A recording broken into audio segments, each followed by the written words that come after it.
Welcome back. I'm an emergency doctor actively working at the emergency department of my hospital. In this Doctor's Corner series, we'll dive into lesser-known approaches and hidden strategies to help the people with critical illnesses. You can subscribe if you want to learn the latest news and healthy solutions about your health. Let's begin with a simple instruction. Do not treat sleep as a pause from life. Treat it as an active medical intervention. When the mind is overloaded, when the chest feels tight, when small problems begin to feel enormous, ask yourself, why is my body reacting as if I am in danger? How can I tell my nervous system that the threat has passed? One of the most powerful answers is sleep.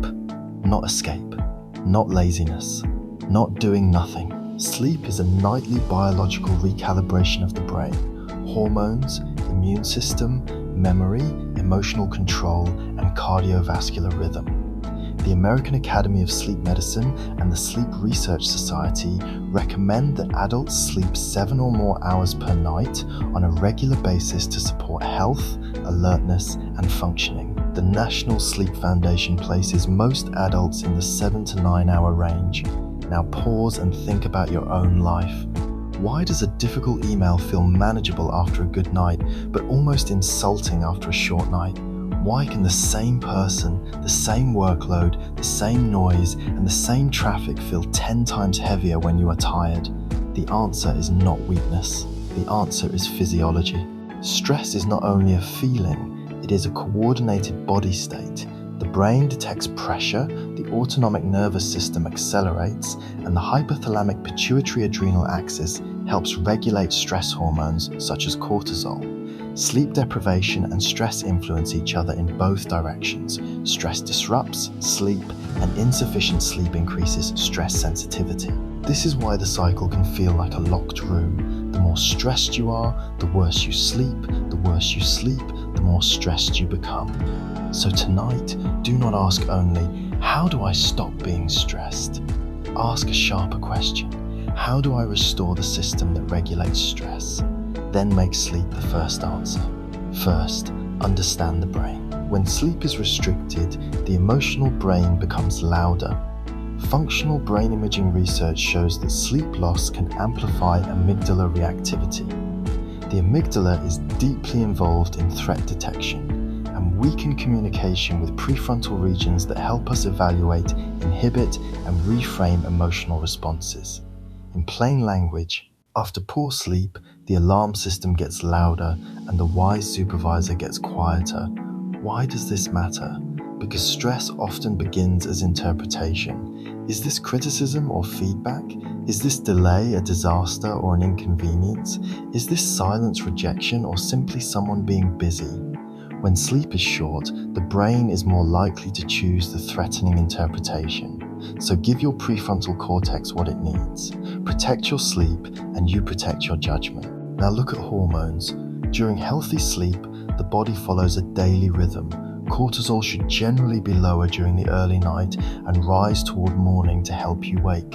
When stress and poor sleep collide, that rhythm can become less stable. The body may remain on alert at the very moment it should be moving into repair. How do you notice this? You may feel exhausted but wired. You may lie down tired, yet your mind begins negotiating, reviewing, regretting, predicting. The body is in bed, but the defense system is still standing guard. So give it a signal. Do not wait until midnight to begin calming down. Start earlier. Dim the lights. Lower the sound. Put the phone away. Choose a repeated pre-sleep sequence. Wash, stretch lightly, breathe slowly, read something non-stimulating, then sleep. Why repeat it? Because the nervous system learns by association.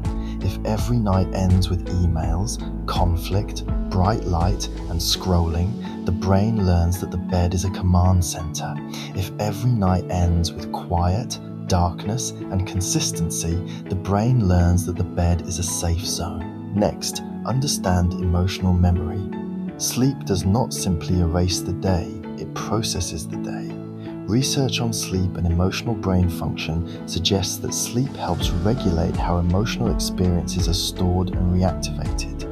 This is one reason people often say, "Let me sleep on it." That phrase sounds ordinary, but it carries deep neurobiology. During sleep, the brain can separate useful memory from excessive emotional charge. It does not always solve the problem, but it can change the internal volume of the problem. Ask yourself, how many conflicts have become worse because you responded while tired? How many worries became smaller after rest? Do not underestimate that. Sleep can turn reaction into response. It can create a gap between emotion and action. In stress management, that gap is priceless. Now move from the brain to the body.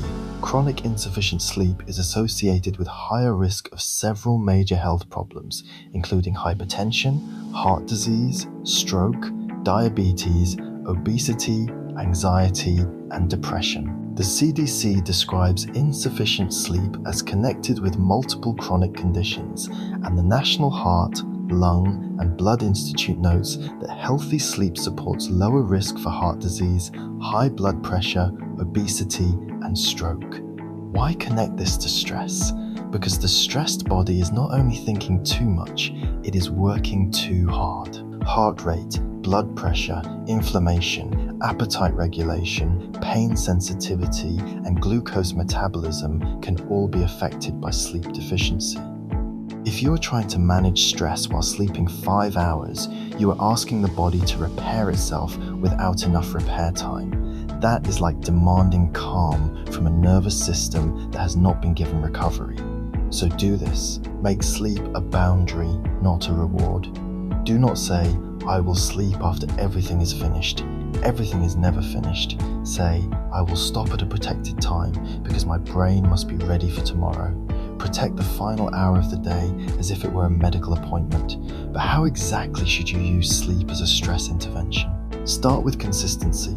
Choose a wake time and keep it steady, including weekends when possible. Why the wake time? Because the morning anchors the circadian rhythm.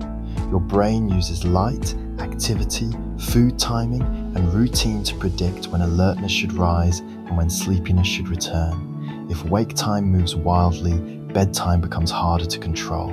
Second, get morning light. Step outside early when you can. Let the eyes receive natural light without staring at the sun. Morning light tells the brain, this is day. Later, darkness can more convincingly say, this is night. How does this reduce stress? By stabilizing the internal clock, you reduce the biological confusion that can worsen fatigue, irritability, and nighttime alertness. Third, use a shutdown ritual. Write down tomorrow's top 3 tasks, not 10. 3. Close the loop. If the mind keeps repeating unfinished business, give it a container.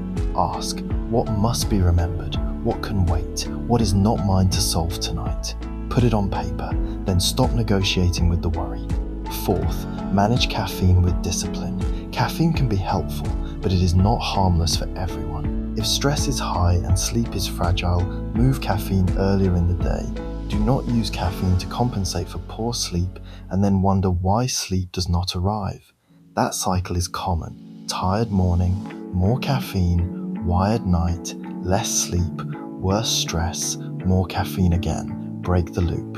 5th, respect the bed. Use it mainly for sleep and intimacy. If you lie awake for a long time, do not turn the bed into a courtroom where you prosecute your entire life. Get up briefly, keep lights low, do something quiet, and return when sleepy. This principle appears in behavioral sleep medicine because the brain forms associations. Bed can become linked with rest, or it can become linked with frustration.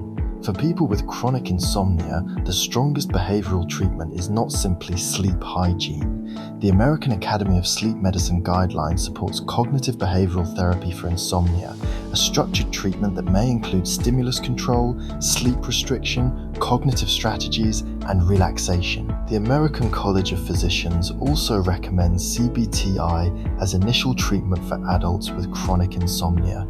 This matters because many people try random tips and then blame themselves when they fail.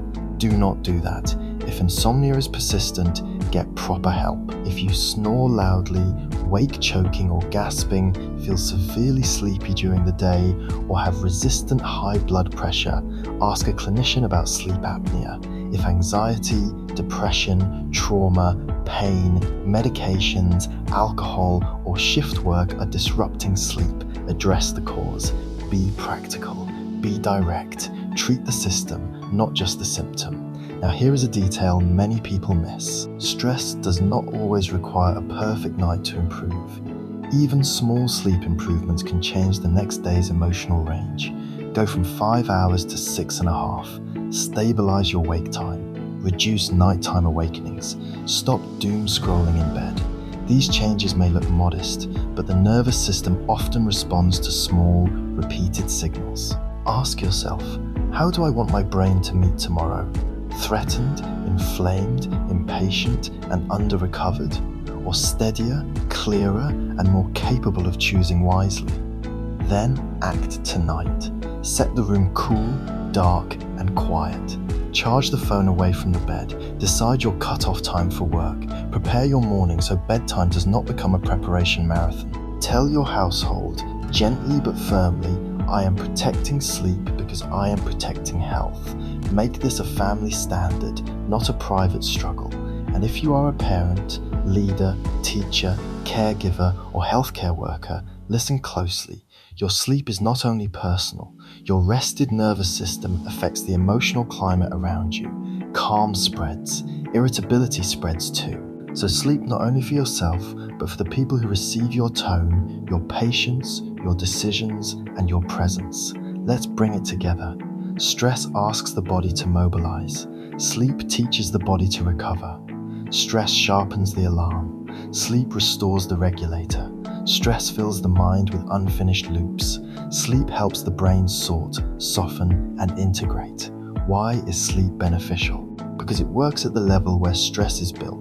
Brain circuits, hormones, autonomic arousal, immune balance, memory, and decision-making. How is it effective? By giving the nervous system repeated, protected time to shift from defense into repair. So do not make sleep the first thing you sacrifice. Make it the first thing you defend. Tonight, choose a bedtime routine. Guard your wake time. Lower the lights. Put the day down. Let the body receive the message it has been waiting for. You are allowed to recover now. Take care of yourselves, take care of one another, and let's keep building healthier lives together. See you in the next topic with the same shared commitment to our well-being as one community.